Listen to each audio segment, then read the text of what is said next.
Dokter Jenius. Kesedihan Dewa Wikya.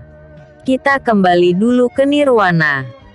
Kita pikirkan cara agar si Yue keluar dari kerajaan Phoenix. Semoga saja dia mau memaafkan dirimu. Jawab Guru Shaojin sambil melayang kembali ke Nirwana. Diikuti Dewa Wikya dengan sedih. Ketika sampai di kediaman Dewa Saora, terlihat Dewa Wikya terduduk di kursi yang ada di taman yang ada di rumah tinggal Dewa Saora. Dan Dewa Saora sendiri terlihat menatap sang sahabat dengan perasaan kasihan. Sao, tolong kau ceritakan siapa dia sebenarnya. Aku tahu aku salah Sao. Tapi aku sekarang bagai mendapat hukuman dari dia. Ucap Wikya dengan nada sedih. Seharusnya kau jangan terlalu sedih Wikya. Aku tahu itu bukan perasaanmu sendiri. Perasaan suka dan cintamu pada dia, itu hanya sementara. Karena aku yakin itu perasaan milik Raja Kerajaan Darga bukan perasaanmu yang sebenarnya. Dan aku yakin lambat laun perasaan itu akan hilang dan kau akan melupakan dia. Ucap Dewa Saora yang ingin melihat perasaan Dewa Wikya yang sebenarnya. Tidak Sao. Ini perasaanku sebagai Wikya bukan Chu Tianji. Mungkin benar perkataanmu kalau ini perasaan Chu Tianji tapi lambat laun perasaan itu telah meracuni hidupku. Aku tersiksa Sao. Aku ingin bertemu dengan dia. Sekarang tolong kau katakan siapa dia sebenarnya Sao. Ucap Dewa Wikya dengan menatap Dewa Saora dengan tatapan sedih. Baiklah akan kuceritakan semua tentang kehidupannya. Akhirnya Dewa Wikya menceritakan semua kehidupan si Yue mulai dari lahir sampai separuh jiwanya terbagi dua seperti Dewa Wikya. Hanya saja, kekuatan kedua milik jiwa Dewa Wikya sama kuatnya. Beda dengan si Yue. Jiwanya terbagi dua. Satu berada di alam bawah dalam tubuh lemah tanpa kultivasi. Hingga dia terkenal dengan sebutan sampah masyarakat. Sedangkan yang satu hidup di zaman berjuta tahun yang akan datang dengan otak jeniusnya. Dan saat umur 14 tahun. 5 atau 6 tahun yang lalu dia baru kembali dan bersatu di tubuhnya yang asli yaitu yang ada di alam bawah. Dan dia menjadi Ratu Phoenix karena dia merupakan gadis darah Phoenix. Ibunya adalah putri kerajaan Phoenix. Sedangkan sang ayah adalah manusia dari alam atas. Ucap Shaojin mengakhiri ceritanya. Jadi jiwanya terbelah jadi dua juga. Tanya Dewa Wikya tak percaya. Benar. Dan kau tahu. Kekuatan kultivasinya melebihi kekuatan seorang dewi. Kekuatannya hampir setara dengan dewi tumbuhan. Makhluk kontaknya lebih dari 10 makhluk hidup. Dan kau tahu, tumbuhan sombong Poison Ivy adalah makhluk kontraknya yang paling manja padanya. Si Yue bisa membuat tumbuhan racun Poison Ivy takluk padanya. Hingga saat separuh jiwamu menjadi kekasih si Yue. Dia selalu bertengkar dengan tumbuhan sombong itu karena cemburu. Dan dalam tubuhmu sekarang ada biji buah milik Poison Ivy yang membuat kau kebal terhadap semua racun. Racun apapun itu. Ucap Dewa Saora dengan tenang. Mendengar ucapan sang sahabat membuat dewa dingin itu semakin terpukul. Gadis yang dia sangka menyukai separuh jiwanya karena kedudukan. Dan mengetahui kalau dia separuh jiwa dari dewa perang. Ternyata semuanya salah. Penyesalan yang ada dalam hati Dewa Wikya semakin kuat. Lalu sekarang apa yang harus aku lakukan Sao? Aku benar ingin bertemu dengannya. Entah ini perasaan Chu Tianji. Atau perasaanku yang sebenarnya aku sudah tidak peduli lagi. Yang aku tahu sekarang adalah, aku sangat tersiksa dengan perasaan ini Sao. Tolonglah aku Sao. Ucap Dewa Wikia memohon. Melihat sikap Dewa Wikia yang bertolak belakang dengan sijapnya selama ini, membuat Dewa Saora merasa kasihan. Kita akan mencoba melihat mungkin ada jalan untuk kau bisa bertemu dengannya. Hibur Dewa Saora sambil beranjak dari tempat duduknya. Sao, apa tidak ada jalan lain yang dapat mempercepat pertemuanku dengan si Yue? Tanya Dewa Wikia yang membuat gerakan Dewa Saora berhenti dan kembali duduk. Cek kau ini. Kan aku sudah bilang kalau kita berpikir dulu untuk mencari jalan bagaimana menemukan So Yue. Kalau dulu gampang, tinggal datang saja ke negeri Phoenix.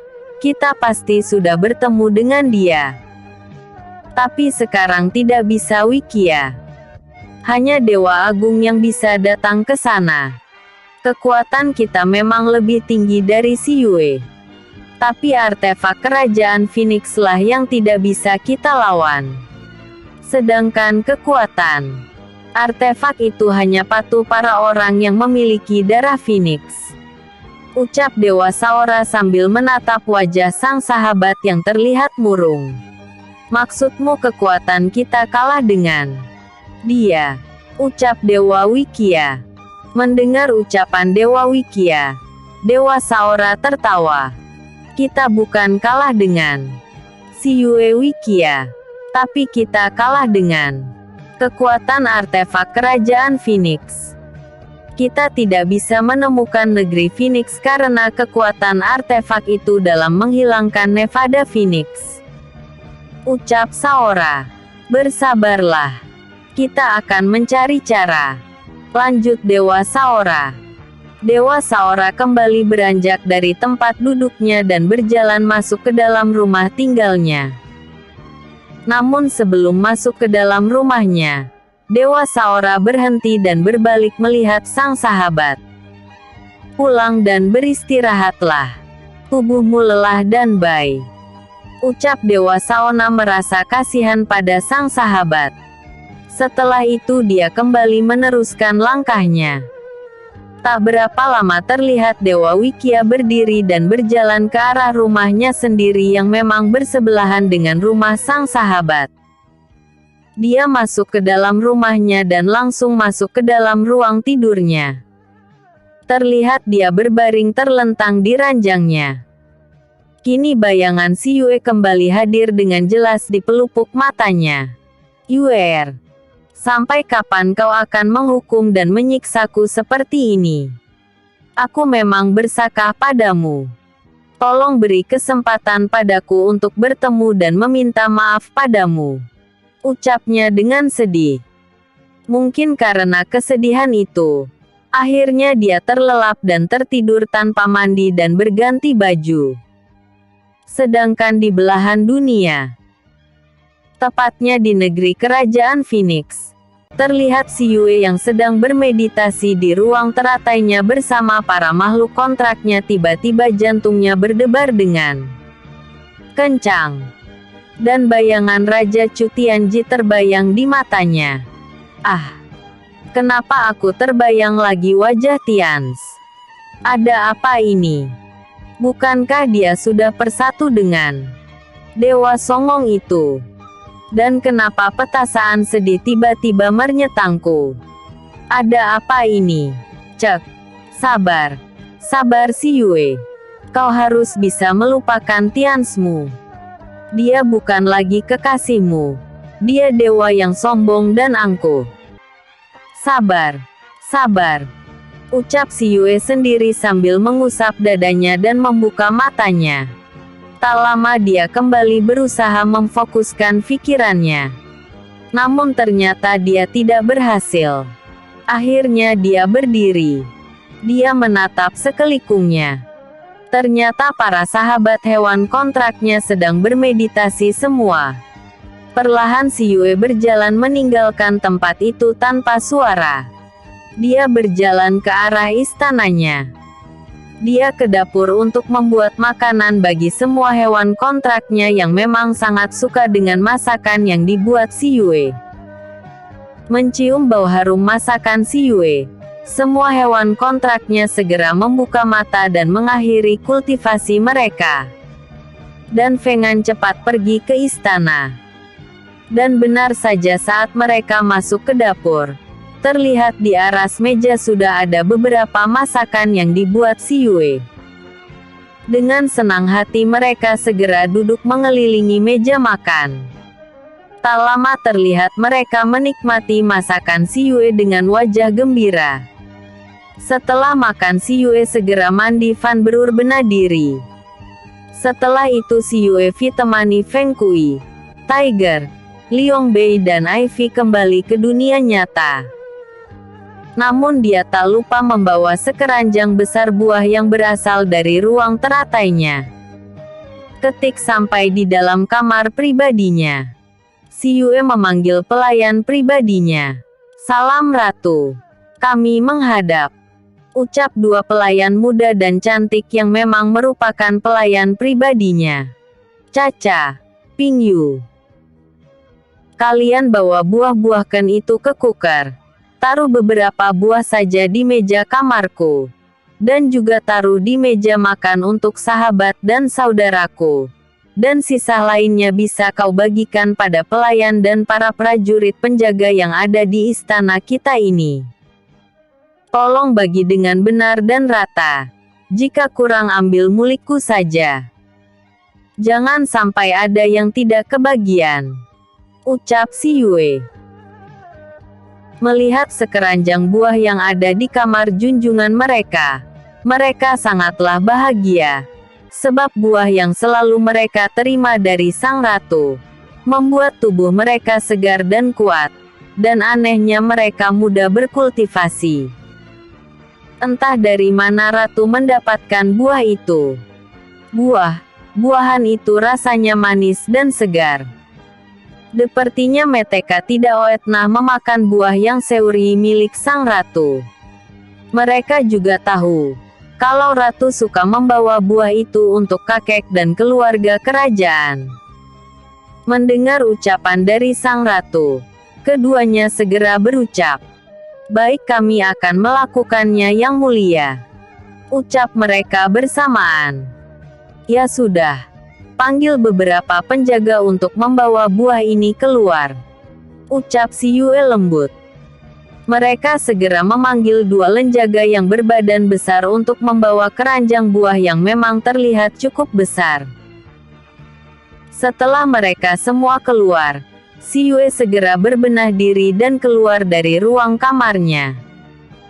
Ketik sampai di ruang tamu, dia bertemu dengan Ningxi dan kakek Xi, serta beberapa teman dan saudaranya. Dan di tangan mereka sudah ada buah yang baru dibawa oleh para pelayan dan penjaga tadi. "Salam yang mulia Ratu," ucap mereka bersamaan. "Salam juga. Kalian sudah mendapatkan buah?" tanya si Yue. "Sudah Ratu. Itu mereka telah menaruh di meja," ucap Chan Xin sambil menunjuk meja yang terlihat terdapat keranjang buah yang sudah berisi beberapa macam buah yang si Yue bawa tadi dari ruang teratai. Melihat itu si Yue tersenyum. Dan saat melihat para sahabat dan sang kakak terlihat rapi, si Yue berkata, "Kalian mau pergi?" tanya si Yue. "Kami ingin ikut Anda pergi Ratu," ucap Pangeran Luoyi sambil berjalan mendekati si Yue. "Baguslah. Kalau begitu bersiaplah. Kita akan pergi sekarang." "Kek, apakah kakek ingin jalan-jalan?" tanya si Yue. Melihat sang kakek masih terlihat kuat, si Yue tersenyum. "Iya Yue, kakek bosan di rumah," ucap sang kakek. "Bagaimana kalau kakek keliling kota dan melihat keindahan kota? Bukankah kakek belum pernah melihatnya? Biar nanti kakek ditemani beberapa penjaga," ucap si Yue dengan penuh kasih sayang. "Boleh sayang. Kakek ingin melihat kerajaanmu," ucap sang kakek. Kalau begitu akan kupanggilkan mereka untuk menemani kakek, ucap si Yue. Dia segera memanggil kepala penjaga. Tak lama terlihat seorang pemuda tampan masuk ke dalam ruangan itu. Dan dengan gagah pria muda dan tampan itu memberi hormat. Salam yang mulia.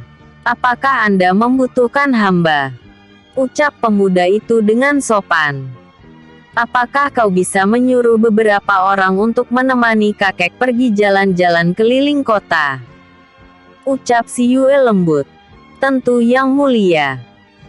Hamba akan menyuruh beberapa orang untuk menjaga dan menemani kakek yang mulia, untuk berkeliling melihat keindahan kota. Ucap kepala penjaga dengan sopan. Bagus. Kalau begitu kuserahkan keselamatan kakek pada kalian. Ucap si Yue lembut. Hamba yang mulia. Ucapnya lagi.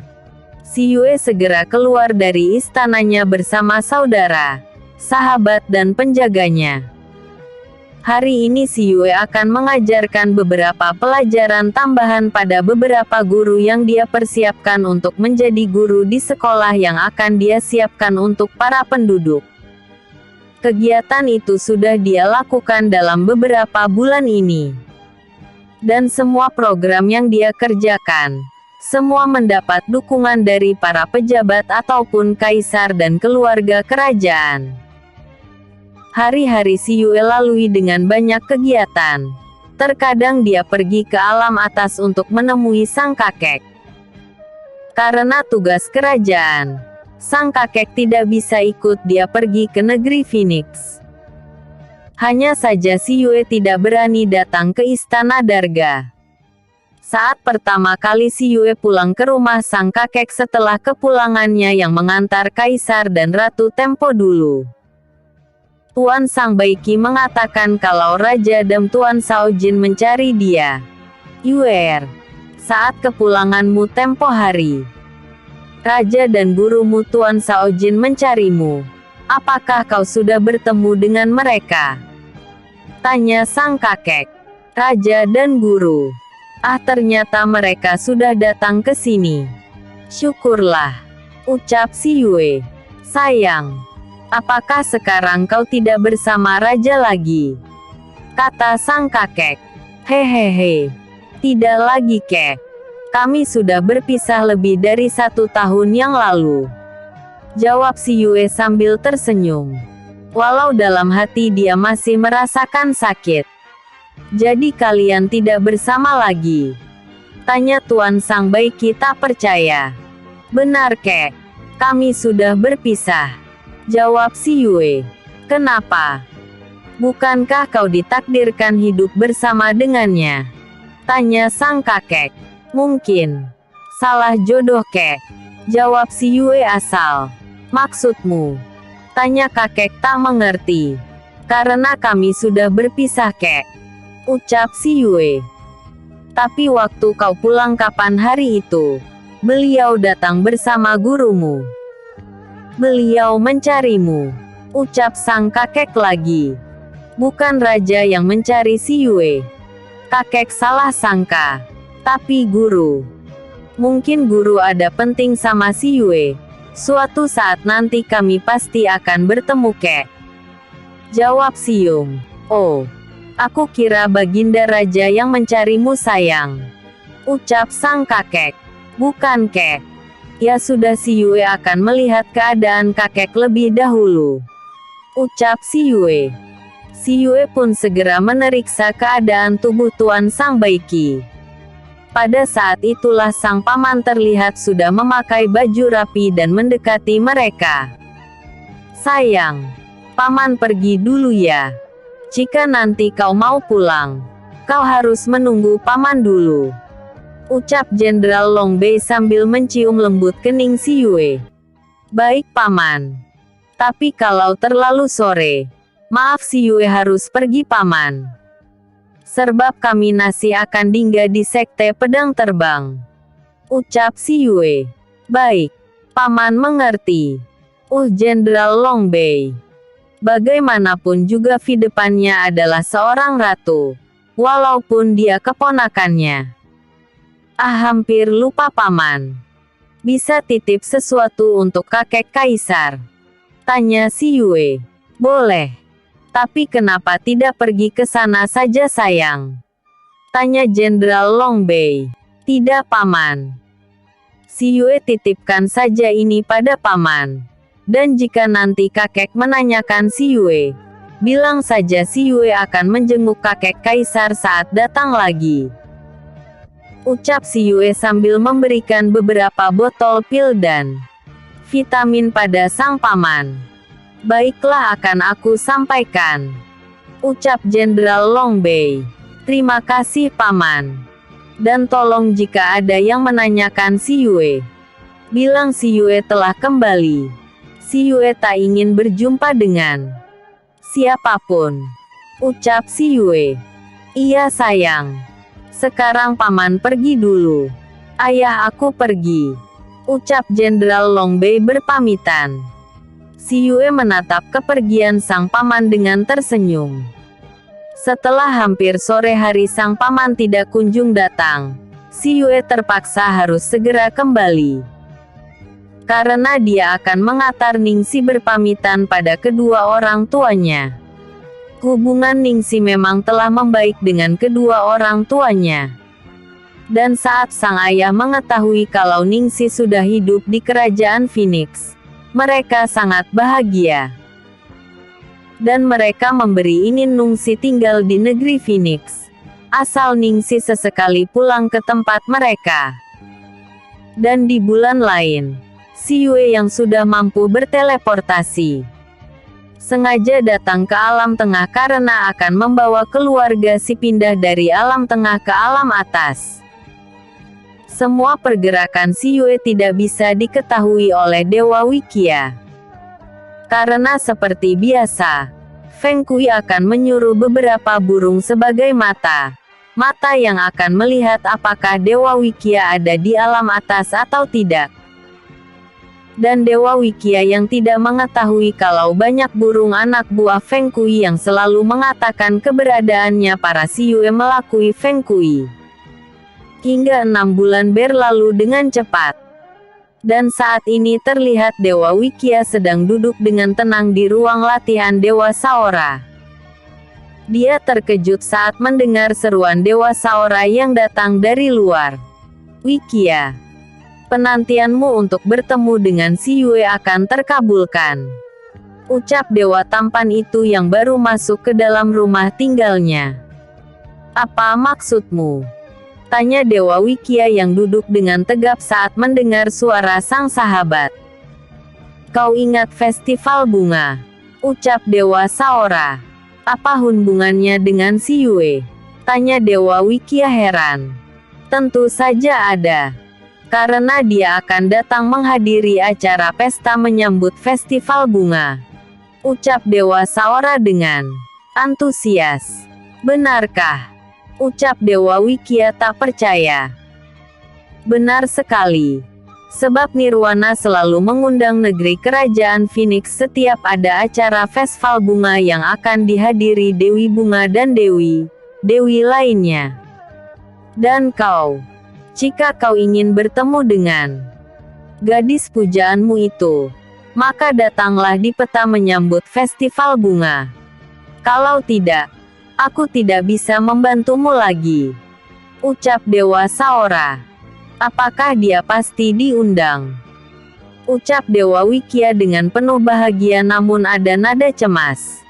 Tentu saja.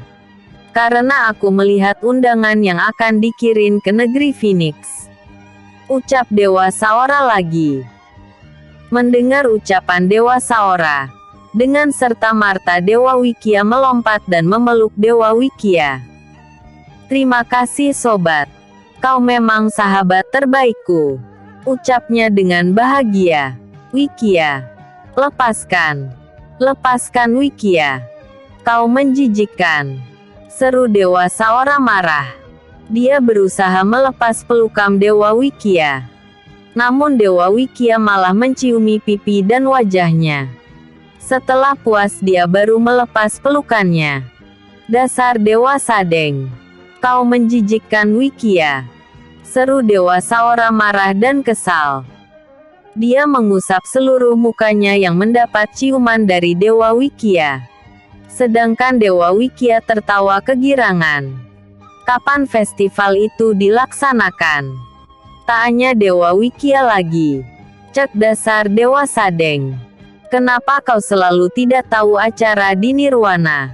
Ucap Dewa Saora marah. Karena aku tidak suka acara-acara seperti itu.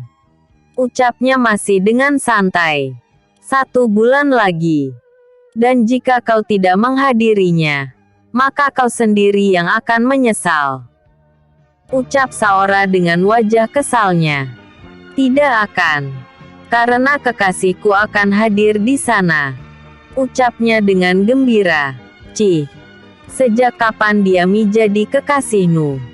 Bukankah kau telah menolaknya? Ucap Guru Shaojin marah. Tidak bisa.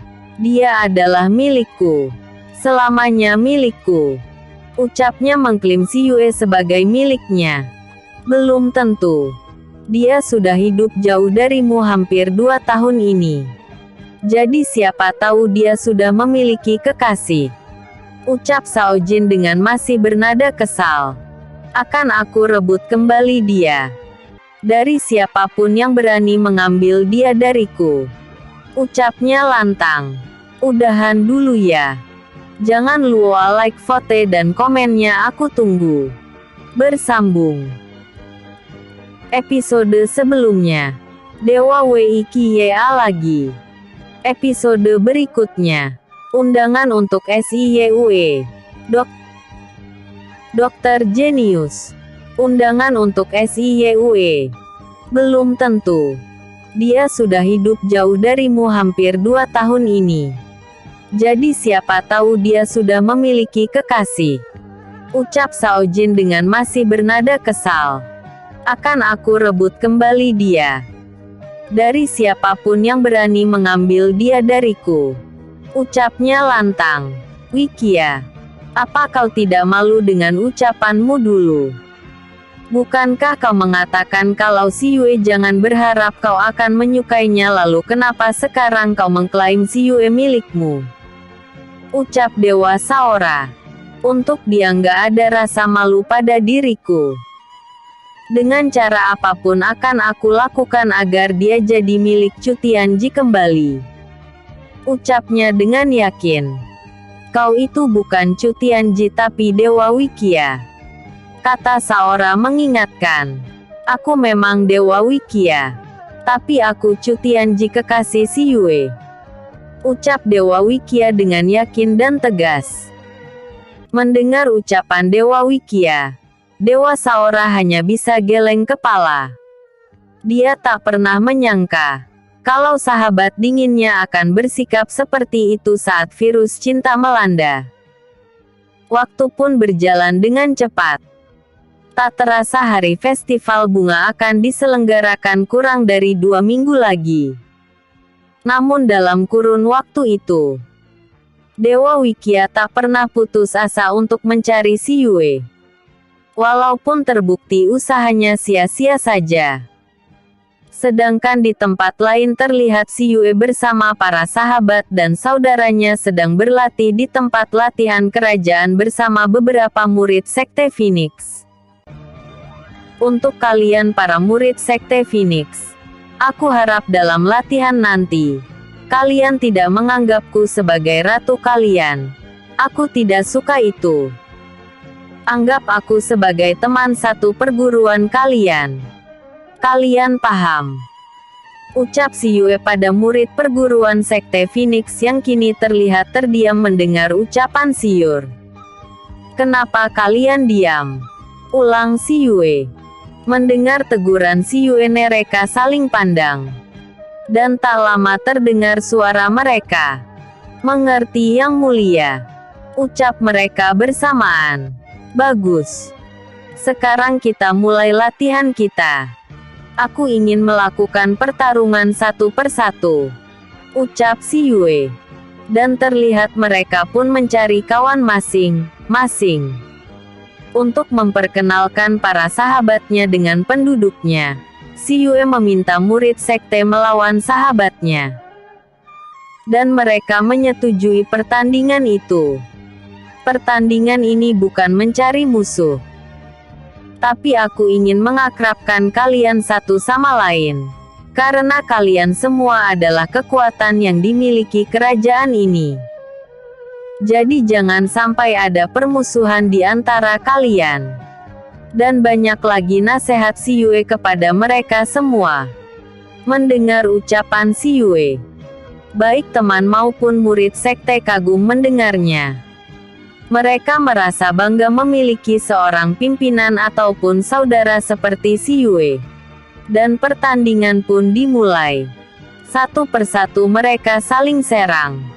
Dan si Yue yang menjadi pengoreksi mereka.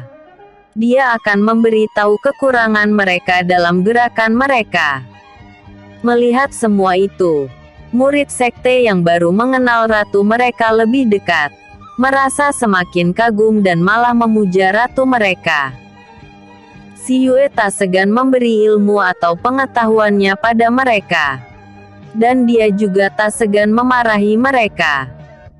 Hingga tiba-tiba seorang prajurit datang mengganggu di sela latihan mereka. "Salam yang mulia," ucap prajurit itu sambil menunduk memberi hormat. "Ada apa prajurit?" tanya si Yue. "Maaf yang mulia. Hamba diutus kaisar untuk memberitahu yang mulia, kalau ada urusan dari alam nirwana," ucap prajurit tadi dengan sopan. "Alam nirwana," ucap si Yue membeo. "Alam nirwana, alam para dewa Yuer," bisik Suzaku yang berada di pundak si Yue sejak tadi. Memang sejak tadi di pundak si Yue ada dua burung yang hinggap dan diam dengan tenang. Mereka bagai hiasan baju si Yue. Satu kecil satu agak besar. Namun mereka terlihat manis di pundak si Yue. Oh, lalu untuk apa mereka datang kemari? Lagian kenapa mereka bisa masuk? Bukankah lonceng artefak aku aktifkan? Kata si Yue. Lonceng artefak adalah lonceng kecil sebesar genggaman tangan bayi. Artefak lonceng itulah yang membuat negeri Phoenix hilang dan tak bisa terlihat. Pasti utusan itu adalah dewa yang jadi kepercayaan Dewa Agung. Bukankah kau sudah diberitahu kalau yang bisa masuk ke dalam negeri Phoenix saat artefak itu diaktifkan hanya dua dewa, Dewa Agung dan Dewa Penguasa Alam?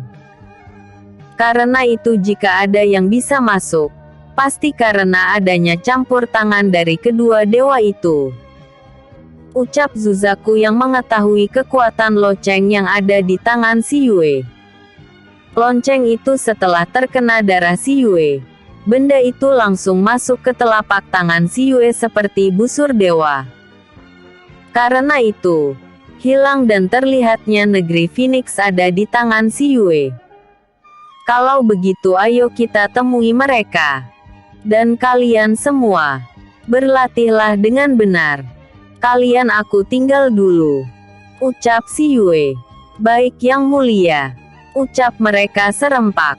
Si Yue segera berjalan meninggalkan tempat latihan. Ketik sampai di istana, si Yue masuk setelah Kasim mengumumkan kedatangannya.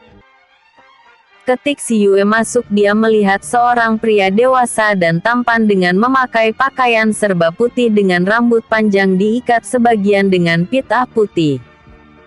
Dan sebagian lagi dibiarkan tergetai. Pria itu terkesan berwibawa. Namun dia terlihat sedikit kaget saat melihat kemunculan Su Yue.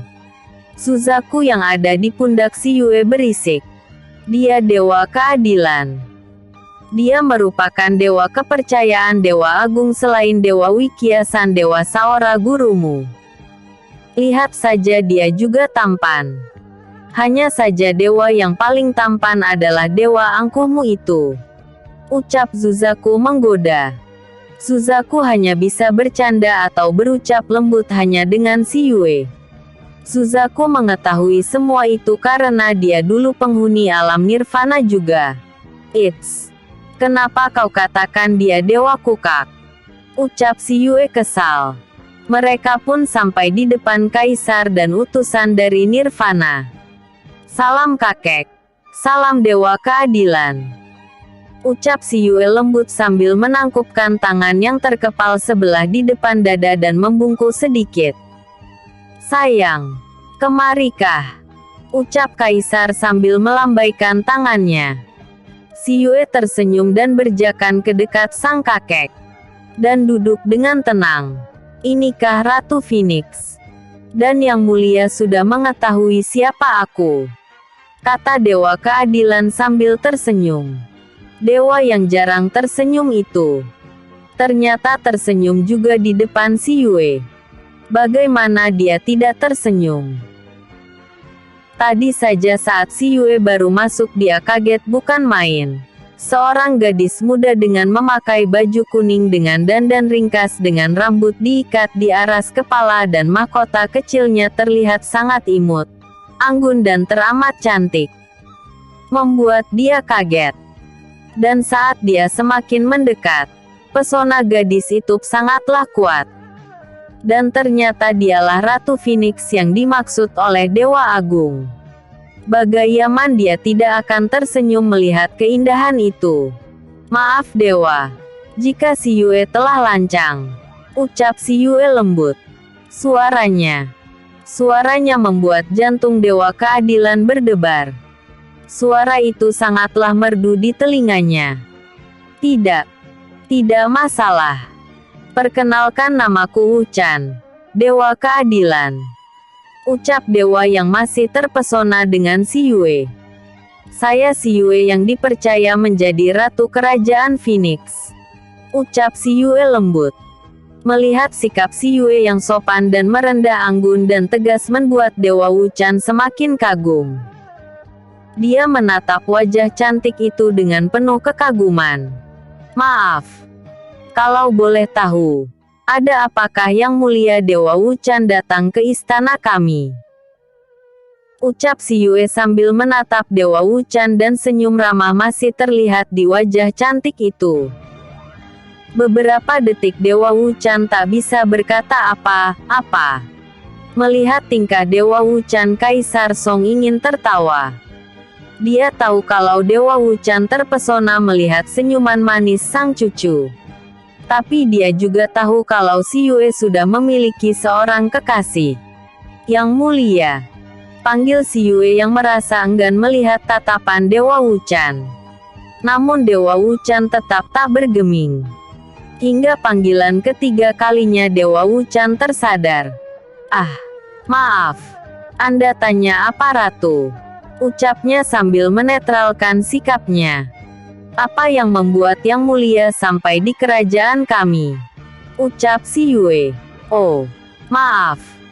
Kedatangan saya kemari untuk memberikan undangan pada Ratu. Undangan pesta festival bunga di Nirvana. Ucap Dewa Wuchan sambil memberikan undangan yang terbuat dari lempengan emas murni yang berbentuk oval pipi sebesar 3 jari orang dewasa, dengan ukiran bunga di tengahnya. Si Yue memperhatikan benda di tangannya. Dan tak lama terdengar suaranya. Apakah hamba harus datang yang mulia? Tanya si Yue ragu. Itu saja harus Ratu. Sebab undangan ini Dewa Agung sendiri yang mengundang Anda. Ucap Dewa Wuchan. Mendengar ucapan dari Dewa Wuchan, si Yue terdiam. Dia mengatakan itu sebab dia tak ingin bertemu dan bergaul dengan yang namanya dewa. Walaupun dia tahu gurunya juga merupakan seorang dewa. Namun setelah mendengar Dewa Agung yang mengundang dia sendiri, si Yue mau tak mau harus hadir. Bagaimana dia bisa berani ingin menyinggung dewa yang memiliki kedudukan tinggi itu? Kapan acara itu dilaksanakan? Tanya si Yue kemudian. 8 hari lagi Ratu. Ucap Dewa Wuchan. Baik. Hamba akan berusaha datang. Ucap si Yue lembut. Terima kasih Ratu. Kalau begitu aku mohon diri. Ucap Dewa Wuchan sambil berdiri. Setelah tersenyum menatap Si Yue dan mengangguk sedikit pada Kaisar, Dewa Wuchan menghilang. Setelah melihat kepergian Dewa Wuchan, Si Yue berkata, "Kek, apakah tidak bisa diwakilkan ya?" Ucapnya pelan. "Itu tidak bisa sayang. Kau tahu selama beberapa ratus tahun ini, baru sekarang Kerajaan Phoenix mendapat undangan lagi dari Nirvana. Itu menandakan kalau mereka mengakui dirimu sebagai Ratu Kerahaan ini. Dan ini menunjukkan kalau kau tidak bisa menolak untuk pergi ke sana cucuku." Ucap Kaisar lembut. "Lagian kenapa kau harus menolaknya? Ini bisa membuat kau semakin banyak dikenal dan imbasnya, kerajaan kita akan semakin terkenal cucuku." Ucap sang kakek. "Apakah aku boleh membawa ayah dan bunda?" tanya Si Yue. "Tidak sayang. Tidak ada yang bisa masuk ke dalam nirwana," kata Kaisar yang membuat Si Yue heran. "Mengapa kek? Lalu kenapa Si Yue bisa?" tanya Si Yue. "Karena kau beda dari kami," ucap Kaisar lagi. "Maksud kakek?" tanya Si Yue semakin tak mengerti. "Kau ingat saat kau dinobatkan menjadi ratu?" ucap Kaisar Song. "Iya. Lalu apa hubungannya kek?" tanya Si Yue heran. "Saat itu mahkota Phoenix langsung memilih sendiri dirimu karena kau memang darah Phoenix. Lalu apakah kau tidak sadar kalau saat itu ada sayap emas di punggungmu?" ucap Kaisar lembut. "Apa sayap emas? Apa benar kek?" ucap Si Yue dengan wajah heran. Sebab dia memang tidak pernah tahu apa yang terjadi padanya. "Benar. Kalau tidak percaya tanyakan pada burung Zuzakumu itu," ucap kakek. Si Yue tertegun mendengar ucapan dari sang kakek. "Lalu apa hubungannya dengan Si Yue sendiri yang bisa masuk ke nirwana?" tanya Si Yue kemudian. "Karena kau itu setengah dewi. Kakek yakin kekuatanmu melebihi seorang dewi nak," ucap sang kakek. "Cek, kakek. Kakek jangan mengada-ada. Itu tidak baik kek," ucap Si Yue sambil berjalan mendekati sang kakek yang sangat membanggakan dirinya. Dia mencium lembut tangan sang kakek dan memeluknya. Si Yue tahu kakek sayang pada Si Yue. Tapi nanti jika dewa mendengar ucapan kakek, aku takut dewa akan marah, ucap Si Yue lembut. Mendengar ucapan Si Yue, Kaisar Tang Song tertawa. "Hahaha. Kau ini bukannya bangga malah ketakutan kakekmu dimarahin dewa," ucap Kaisar Song sambil memeluk sang cucu. Dia tak pernah menyangka saat dia mulai tua, dia memiliki seorang cucu yang begitu baik, cerdas dan jenius. Dan dia tak pernah membayangkan kalau keadaan kerajaan yang dia pimpin akan berkembang pesat di tangan sang cucu. Perubahan yang dia buat membuat kerajaan Phoenix semakin membaik. "Ya sudah, sekarang kau mulai membuat persiapan untuk pergi ke nirwana," ucap sang kakek. "Baik ke sayang. Tapi Si Yue juga akan tetap melakukan program pembangunan kerajaan kita kek," jawab Si Yue. "Sayang, kau ini seorang gadis. Jangan terlalu memikirkan pekerjaan saja. Berbuatlah seperti gadis-gadis seusiamu nak," ucap Kaisar Song sambil mengusap lembut kepala Si Yue. "Oh, no. No. No." Si Yue tidak suka itu. Si Yue sejak dulu suka bekerja dan berlatih. Jadi Si Yue akan tegap melanjutkan pekerjaan Si Yue. Ucap Si Yue sambil tersenyum. "Sayang, apa itu no? No?" tanya sang kakek tak mengerti. Mendengar pertanyaan sang kakek, Si Yue menyadari ucapannya. "Maaf kek." Si Yue membaca di perpustakaan ruang teratai Si Yue. Dan di sana ada buku tentang bahasa masa depan. No, itu artinya tidak, kek, ucap Si Yue.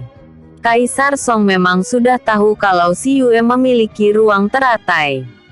Dan dia pun sudah pernah dibawa ke sana oleh Si Yue bersama sang istri. Anak nakal, kau membuat kakek semakin bangga padamu, sayang, ucap Kaisar Song dengan bangga.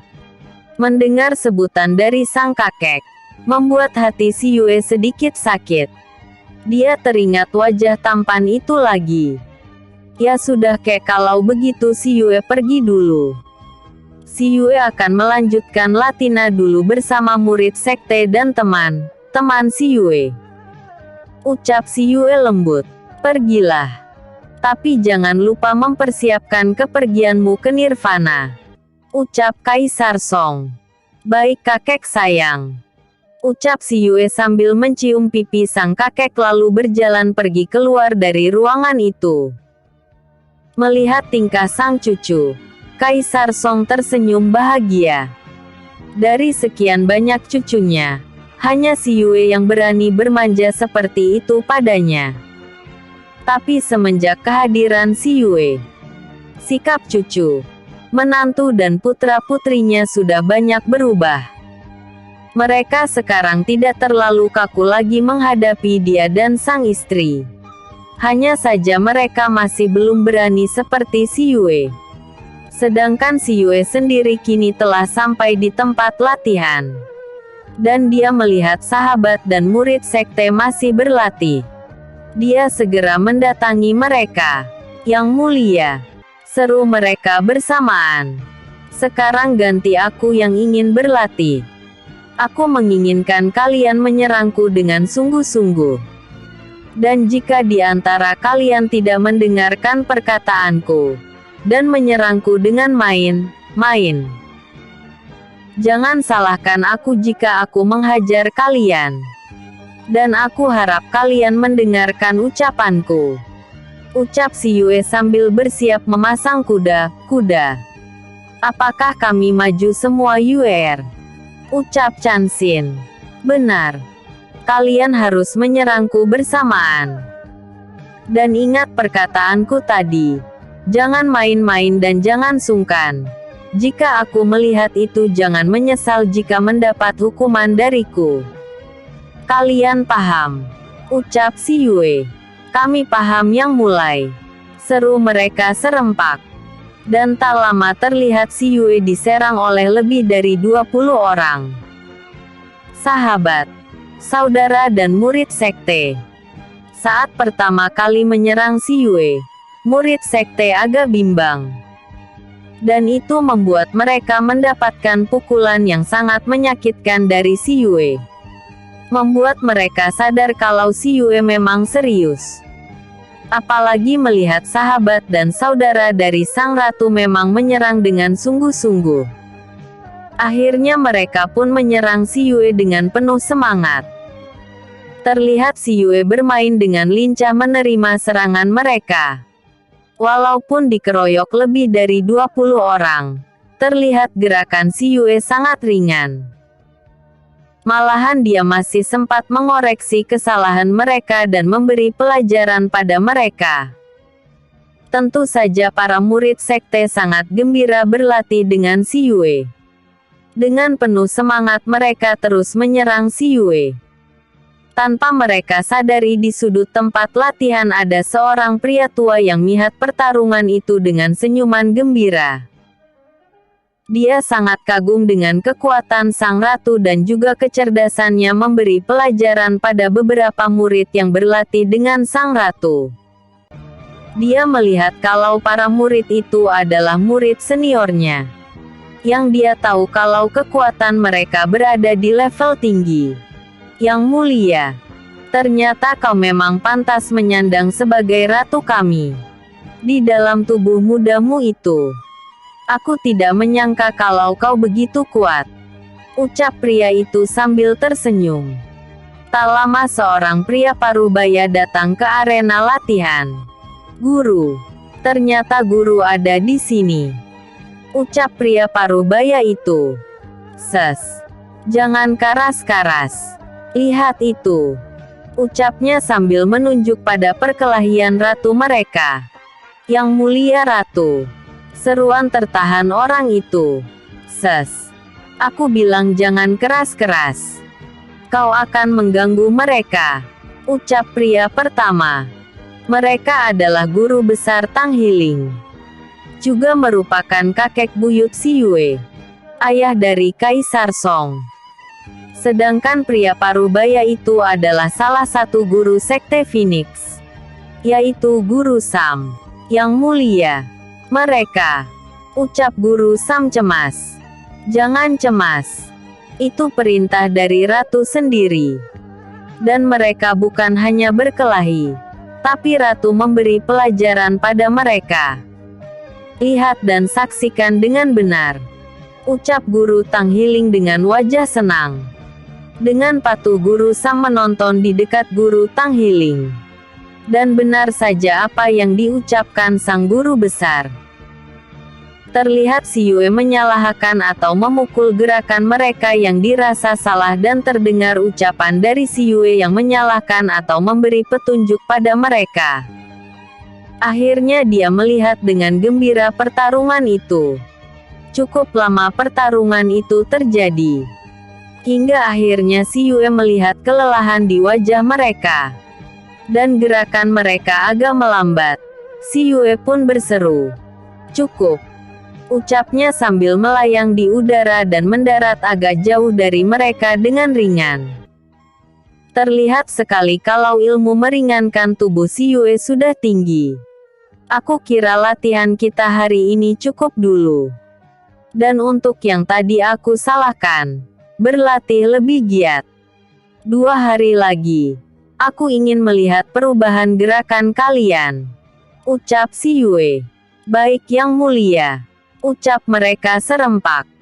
Walau terlihat kelelahan, tapi wajah mereka terlihat bahagia. Si Yue lalu mengeluarkan sebuah botol dari cincin ruangnya. Kak Feng Sun, tolong kau bagikan pil ini pada mereka satu-satu. Kalian bisa meminumnya setelah mandi dan makan. Untuk memperlancar kerja pil di dalam tubuh kalian, berusahalah berkultivasi sebentar untuk melancarkan kerja pil itu, ucap Si Yue. Saat mereka melihat pil yang diberikan Si Yue pada mereka, mereka terbelalak kaget. Pil penyerap Qi tingkat 3, seru para murid sekte serempak. Benar, karena itu jangan sia-siakan kekuatan pil itu. Lebih bagus lagi kalau kalian bermeditasi semalaman, ucap Si Yue lagi. Terlihat binar kebahagiaan di wajah setiap murid. Terima kasih Ratu, ucap mereka bersamam. Sama-sama. Sebab jika kalian kuat, aku juga ikut bahagia, ucap Si Yue. Ya sudah, kalian boleh pergi. Aku juga akan kembali, ucap Si Yue sambil tersenyum dan melangkah pergi. Sedangkan sang kakek dan Guru Sam sangat kaget dan kagum pada ratu mereka. Guru, begitu mudahnya ratu memberi mereka pil penyerap Qi tingkat 3. Bukankah pil itu sangat mahal? Ucap Guru Sam dengan wajah heran. Aku tahu. Kini aku yakin kalau dia juga bisa memurnikan ramuan, ucap guru besar sambil melihat kepergian Si Yue. Mana mungkin guru. Ratu masih terlalu muda untuk bisa memurnikan ramuan tingkat tinggi, ucap Guru Sam. Kau jangan meremehkan kekuatannya Sam. Kau lihat tadi. Apakah kau melihat wajah kelelahan di wajah cantiknya? Malah kita bisa melihat bukannya lelah, tapi wajah itu semakin sehat dan cantik. Tak ada setetes peluh di wajah cantiknya. Apakah kau masih meragukan kekuatannya? Ucap Guru Tang Hiling. Benar kata Anda Guru. Maafkan hamba, ucap Guru Sam. Sudah-sudah ayo kita pergi ke istananya. Aku belum pernah ke sana. Dan saat 2 kali dia pergi ke istanaku, aku tidak bisa menemuinya. Ucap guru besar sambil melangkah pergi. Karena mereka sudah tidak melihat si Yue dan rombongannya lagi. Mereka semakin kagum pada si Yue Ches. Karena mereka melihat kalau ilmu meringankan tubuh mereka sangat tinggi. Guru besar dan guru Sam yakin kalau mereka mendapatkan pelajaran meringankan tubuh mereka dari si Yue. Apakah kita langsung ke istana ratu? Yang mulia? Tanya guru Sam yang berjalan di sebelah guru Tang Hiling. Tentu saja. Kau pikir kita mau pergi kemana? Ucap guru besar. Mendengar ucapan guru besar, Guru Sam berjalan dengan diam di sebelah kakek tua itu yang masih terlihat kuat. Sesampainya di istana si Yue. Kebetulan si Yue masih berada di halaman istananya. Saat melihat kedatangan guru besar Tang Hiling yang juga kakek buyutnya yang dulu juga mantan kaisar terdahulu, si Yue segera menangkupkan tangannya di depan dada dan berucap, "Salam kakek buyut. Semoga kakek buyut selalu sehat dan bahagia." Ucap si Yue lembut. "Salammu aku terima. Boleh kakek buyut memelukmu?" Ucap sang kakek. Tentu saja si Yue kaget tidak terkecuali guru Sam dan para prajurit yang berada di sana. Si Yue segera mendongakkan kepalanya. Tak lama si Yue tertawa dan berucap, "Tentu saja kek." Si Yue malah bahagia mendapat pelukan dari kakek. Ucap si Yue sambil berjalan ke arah guru Tang Hiling dan memeluk pria tua itu yang terlihat masih gagah. Tapi beda dengan Tuan Tang Hiling. Terlihat ada air mata di sudut matanya. Dia tak menyangka di usia tuanya ini, masih bisa melihat dan memeluk cucu jeniusnya. "Udahan dulu ya. Aku lanjut besok."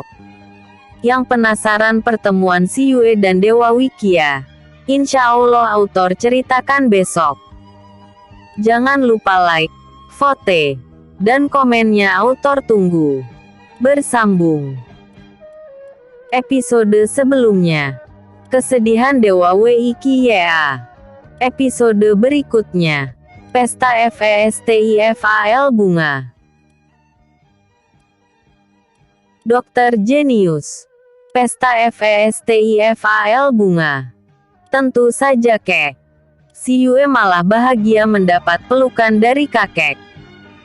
Ucap si Yue sambil berjalan ke arah guru Tang Hiling dan memeluk pria tua itu yang terlihat masih gagah di usia tuanya. Tapi beda dengan Tuan Tang Hiling. Saat si Yue meneluk dirinya, terlihat ada air mata di sudut mata tuanya. Dia tak menyangka di usia tuanya ini, masih bisa melihat dan memeluk cucu jeniusnya. Ternyata aku memiliki cucu yang cantik dan pintar. Ucap guru besar atau kakek buyut si Yue yang masih terlihat gagah dan tampan itu. Tentu saja si Yue cantik, karena memiliki kakek buyut yang gagah dan tampan. Ucap si Yue dengan manis. Mendengar ucapan si Yue, pria tua itu tertawa keras. Membuat guru Sam dan para prajurit yang tahu keseharian Tuan Hiling ternganga tak percaya. Bagaimana tidak? Pria tua di depan mereka ini terkenal dengan wajahnya yang sangat dingin dan tak bisa didekati. Jangankan tertawa, berbicara dan akrab dengan keluarganya pun tak pernah mereka temui. Ternyata selain cantik wajahmu, ternyata mulutmu juga manis sayang. Lalu kenapa kau baru datang sekarang? Tanya guru besar Tang Hiling sambil mengurai pelukannya. Lo, apakah kakek tidak tahu masalahku? Tanya si Yue dengan wajah kaget dan heran. Kalau aku tahu, mana mungkin aku bertanya padamu, anak nakal. Ucap sang kakek. Mendengar ucapan sang kakek buyut, si Yue kaget dan heran. Ternyata di dalam istana Phoenix ini ada juga yang belum tahu kisahnya. Kalau begitu kakek masuk dulu yuk. Si Yue akan menceritakan semuanya, ucap si Yue lembut. Sang kakek mengiyakan ajakan si Yue. Dengan lembut si Yue membimbing sang kakek langsung masuk ke dalam istana si Yue. Diikuti Guri Samyekin mengekor dengan patuh. Si Yue membawa sang kakek buyut untuk duduk di ruang tamu. Dan dia menghidangkan buah yang berasal dari ruang teratainya. Melihat penampilan buah itu, sang kakek merasa aneh. Kakek buyut yang memang memiliki kultivasi tinggi merasakan banyak energi ki di dalam buah-buahan yang ada di atas meja. Dia heran mengapa buah-buahan di meja itu bisa mengandung ki begitu banyak. Dari mana kau mendapatkan buah ini, nak? Ucap kakek buyut sambil mengambil satu buah pir yang ada di keranjang buah yage ada di atas meja. Dari taman si Yue kek, ucap si Yue.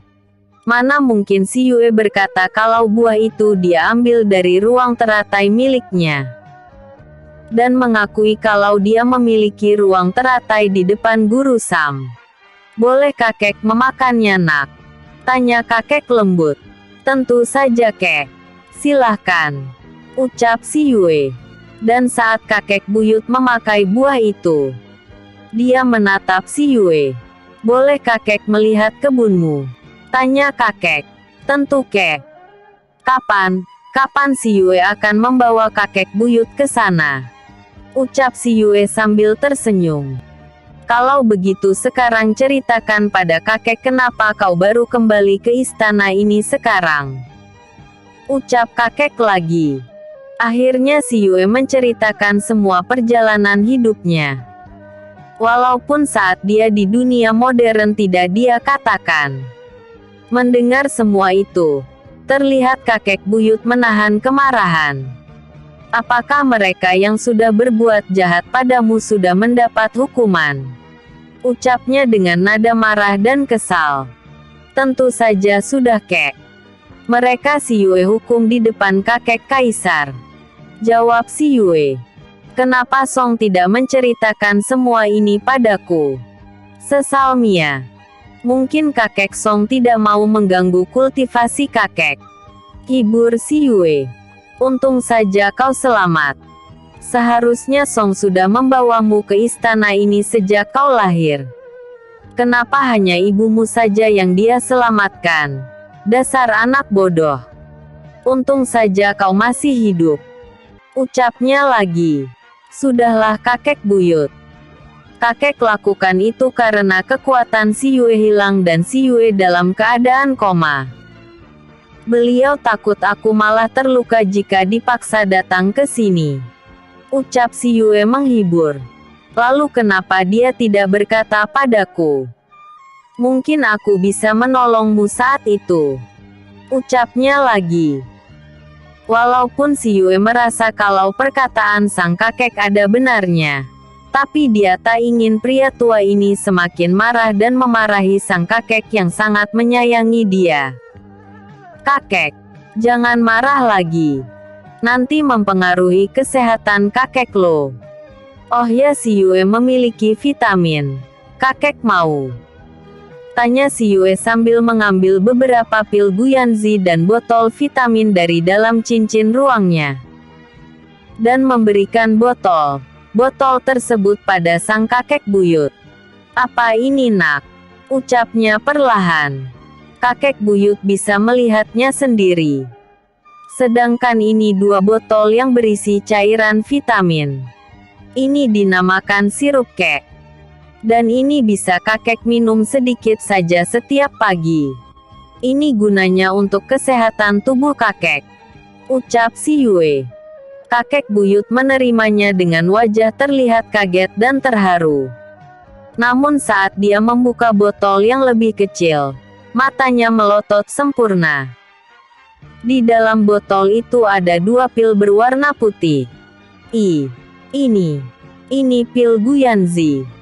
Serunya yang membuat Guru Sam terlonjak dan mendekat ke arah guru besar. Apa guru? Pil Guyanzi, seru Guru Sam.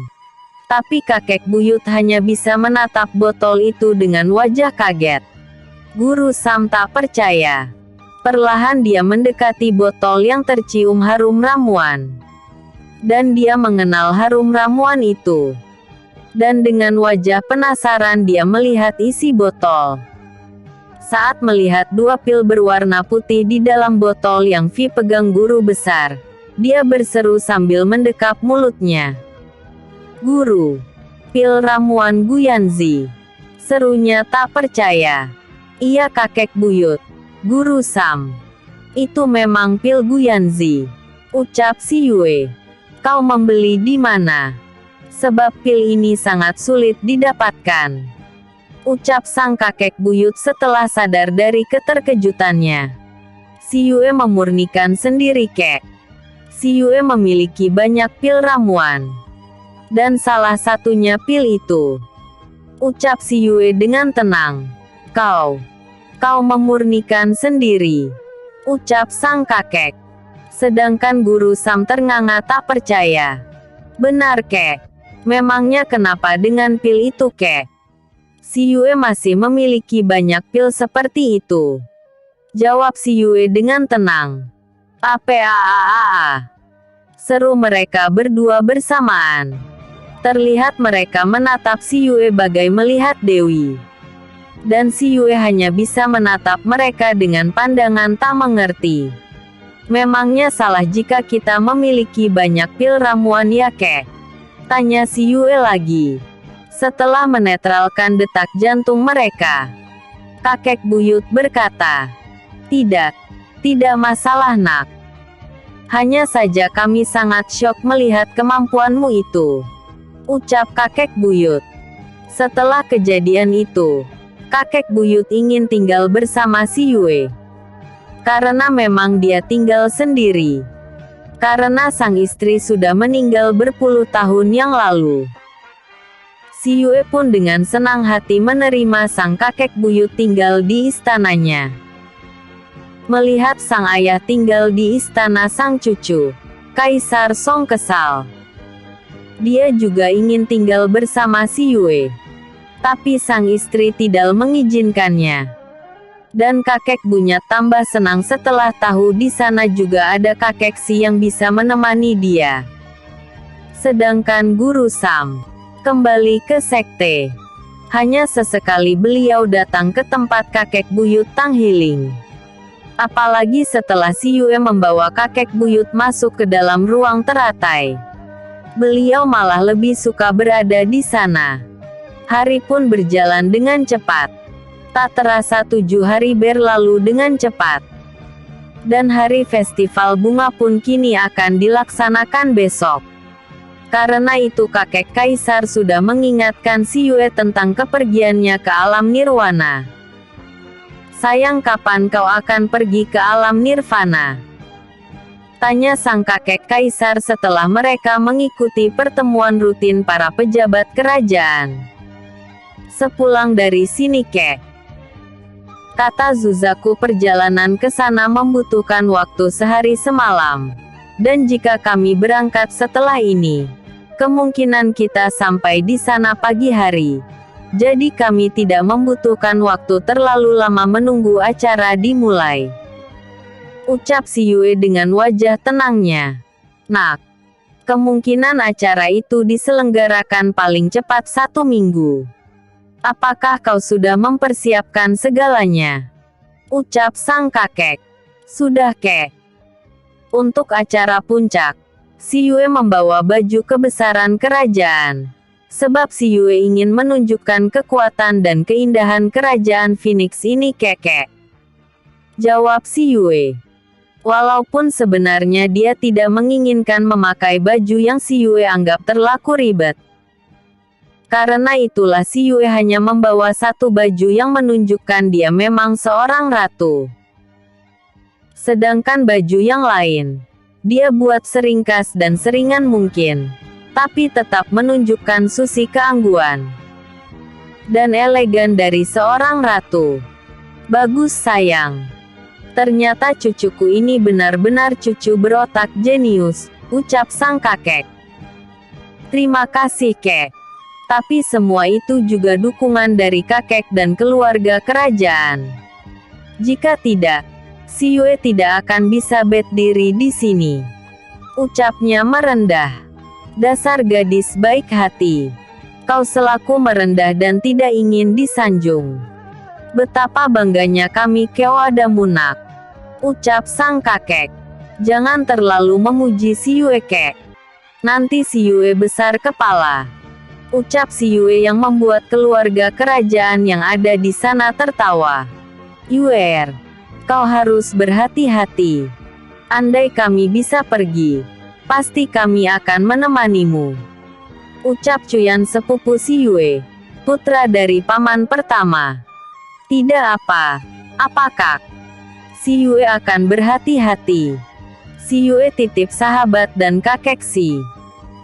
Kalau boleh, biarkan mereka berlatih dengan murid sekte. Si Yue berencana akan merekrut mereka menjadi prajurit utama kerajaan kita. Ucap si Yue. Mendengar ucapan si Yue, paman dan saudara 10 si Yue tersenyum senang. Sebab mereka sudah tahu kekuatan para sahabat dan saudara angkat si Yue. Tentu saja Yue, biarkan mereka datang ke sekte. Atau biar kakak nanti yang membawa mereka ke sana. Aku yakin guru sekte akan suka menerima mereka. Ucap sang kakak sepupu. Terima kasih kak. Kalau begitu si Yue pamit dulu untuk bersiap pergi ke Nirwan. Ucap si Yue. Pergilah. Ingat. Di sana kau harus selalu hati-hati di dalam setiap langkahmu. Ucap sang kakek sambil memeluk tubuh gadis cantik yang entah sejak kapan menjadi cucu kesayangannya itu. Rasanya ada perasaan sedih dan cemas saat gadis ini pergi meninggalkan kerajaan. Tentu kek. Si Yue pamit. Si Yue segera keluar dari ruang istana. Ketika sampai di luar, si Yue bertemu dengan kedua orang tuanya. Sudah beberapa hari ini ayah dan ibunya bermeditasi di rumahnya. Dan baru sekarang mereka mengakhiri kultivasi mereka. Si Yue, kau akan pergi ke Nirvana sayang? Tanya sang bunda. Iya bun. Sebentar lagi si Yue akan segera berangkat. Untung ayah dan bunda selesai meditasinya. Ucap si Yue. Kami menghentikan meditasi kami karena mendengar kau akan pergi nak. Kata sang ayah. Terima kasih ayah, bunda. Kalau begitu ayo ke istana si Yue. Ucap si Yue sambil berjalan menggandeng kedua orang yang teramat dia cintai. Mereka berjalan ke istana si Yue sambil mengobrol tentang kepergian si Yue. Ketika sampai di istana si Yue, mereka melihat kakek buyut Hiling sedang berbincang dengan kakek si di ruang dalam. Lo kakek Hiling ada di sini. Ucap Putri Tang Yin sambil duduk di dekat sang kakek. Mereka berdua memang tidak tahu kalau kakek Tang Hiling tinggal di rumah si Yue. Salam kakek. Sapa si Ma Yuan lembut. Siapa dia Yiner? Tanya kakek Tang Hiling. Yang memang belum pernah bertemu dengan si Ma Yuan. Maaf kek. Perkenalkan kek. Dia si Ma Yuan suamiku ayah dari putriku si Yue. Ucap Putri Tang Yin dengan gembira. Oh. Jadi ini pria yang bisa memberiku seorang cucu yang sangat baik dan cerdas. Ucap kakek buyut Tang Hiling dengan senang. Melihat wajah sang kakek menatap si Ma Yuan dengan ramah, Putri Tang Yin gembira. Dan akhirnya mereka berbincang sambil menunggu si Yue bersiap pergi ke Nirwana.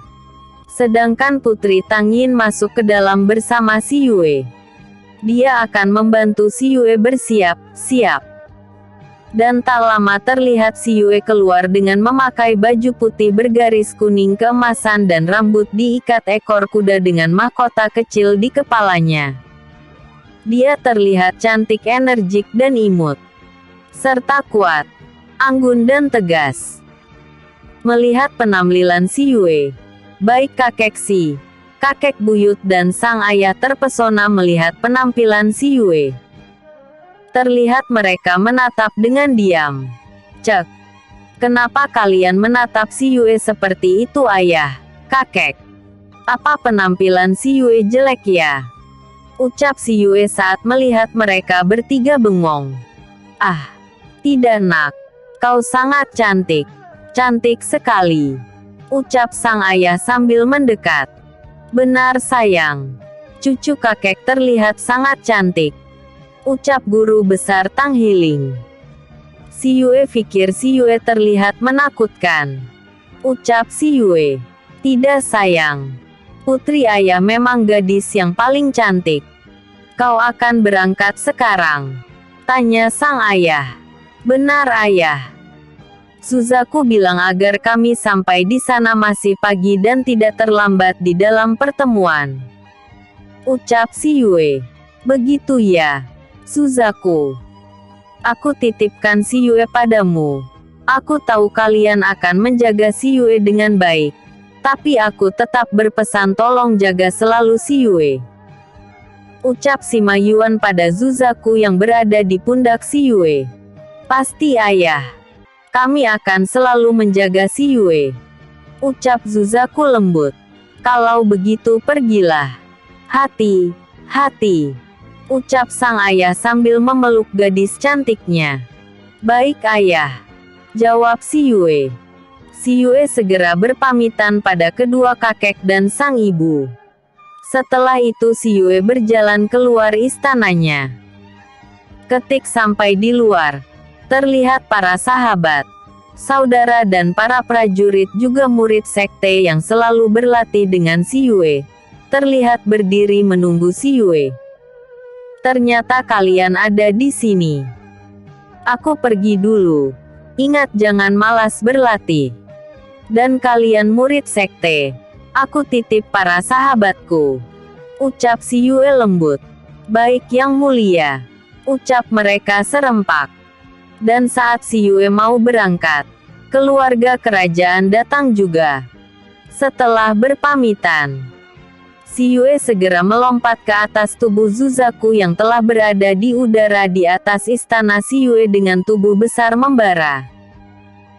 Melihat gerakan si Yue yang ringan saat melompat di udara bagaikan terbang, membuat orang yang melihat kagum dan bangga. Setelah itu si Yue melambaikan tangannya. Dan dalam sekejap Suzaku hilang tak terlihat lagi. Melihat semua itu, semua orang merasa kagum dan bangga. Sedangkan si Yue sendiri terlihat dengan tenang duduk di atas tubuh Suzaku. Benar saja perkataan Suzaku. Saat matahari mulai muncul di langit alam nirwana, si Yue dan Suzaku sudah berada di perbatasan dunia dan nirvana. Suzaku masih terbang dengan kecepatan tinggi menuju kota kerajaan nirwana, tempat di mana para dewa berkumpul. Dan saat matahari telah muncul agak tinggi, kalau di dunia modern sekitar pukul 10 pagi, mereka telah memasuki kota nirwana. Terlihat kota yang begitu megah dan indah. Sepertinya tidak ada keindahan di bumi seindah kota ini. Apa tidak sebaiknya kita turun di luar kota? Kata si Yue merasa tidak enak turun di antara banyak dewa yang terlihat berjalan dan berkerumun di depan sebuah bangunan istana yang terlihat sangat megah dan indah. Tidak usah. Kita turun di sini saja. Ucap Suzaku. Dan si Yue bisa melihat dengan ketajaman penglihatannya. Kalau mereka para dewa dan dewi itu mulai memasuki ruang terbuka yang terlihat sudah banyak dewa dan dewi yang datang. Namun tiba-tiba Suzaku berteriak nyaring, seolah mencari perhatian para dewa. Kakak, apa yang kau lakukan? Seru si Yue dengan wajah kaget. Aku memang sengaja melakukannya, agar mereka memperhatikan kita. dan melihat kekuatanmu, agar mereka tidak meremehkan dirimu. Ucap Suzaku. Tapi malukak. Mereka akan berpikir kita mencari perhatian mereka. Seru si Yue jengah. Itu harus Yuer. Karena kau satu-satunya manusia yang ada di antara para dewa dan dewi. Jika kau tidak menunjukkan kekuatanmu itu, mereka akan meremehkan dirimu. Ayo kita turun. Pakai sayapmu untuk turun. Ucap Suzaku. Sayap. Bagaimana caranya? Ucap si Yue dengan wajah sedikit khawatir. Untuk saja mereka masih di udara. Kau bayangkan sayap di punggungmu. Dia akan muncul dengan sendirinya. Dan saat kau tidak membutuhkan sayap itu lagi, maka bayangkan menghilangkan sayap itu. Si Yue melakukan apa yang dikatakan Suzaku. Benar saja. Tiba-tiba dia melihat sayap berada di punggungnya. Dan dia bisa menggerakkan sayap itu seperti dia menggerakkan kedua tangannya. Melihat kejadian itu, terlihat senyum di bibir merahnya walaupun hanya sebentar. Sedangkan para dewa yang telah berjalan masuk ke depan untuk menyapa Dewa Agung yang sudah duduk dengan tenang di atas altar singgasana mewah miliknya bersama Dewa Kehidupan.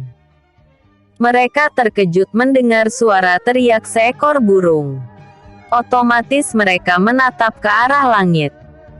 Dan mereka terkejut ketika melihat burung Suzaku yang merupakan burung legendaris Nirwana milik Dewa Agung. Kini berada di atas istana Dewa Agung. Dan terlihat seorang gadis duduk dengan tenang di dalam kobaran api burung Suzaku. Dan tak lama gadis itu melayang turun dengan sayap emas di punggungnya. Gadis cantik dengan pakaian simple berwarna putih dan kuning enas. Rambut diikat ekor kuda dan terlihat memakai mahkota kecil di kepalanya. Dan burung Suzaku pun berubah menjadi pria tampan berbaju kuning emas. Juga rambut tergerai panjang. Namun saat kaki gadis itu menginjak tanah Nirwana, ternyata bukan hanya satu pria yang menyertainya, tapi tiga. Satu berbaju putih polos dan satu berwarna kuning emas serta kuning dengan kombinasi merah. Wajah mereka sangat tampan. Ketika sampai di bawah, sayap yang ada di punggung gadis itu hilang. Semua orang terpanah dengan kecantikan serta sayap emas milik gadis itu. Dia bagaya seorang Dewi Yakin turun ke Mayapada. Tak seorang pun yang bisa mengalihkan wajah mereka dari persona 4 orang yang baru datang itu. Perlahan gadis itu melangkah masuk ke dalam ruangan menuju singgasana Dewa Agung. Melihat kedatangan si Yue, baik Dewa Agung maupun Dewa Kehidupan tersenyum senang. Salam sejahtera yang mulia Dewa Agung, Dewa Kehidupan. Ucap si Yue sambil menekuk kaki kanan dan lutut kaki kiri berada di lantai. Serta tangan mengepal di depan dada. Begitu juga dengan tiga pria tampan di belakang si Yue. Kau sudah datang si Yue. Ucap Dewa Agung lembut. Hamba yang mulia. Ucap si Yue. Gimana keadaan kerajaanmu? Ucap Dewa Kehidupan. Semuanya baik yang mulia. Ucap si Yue.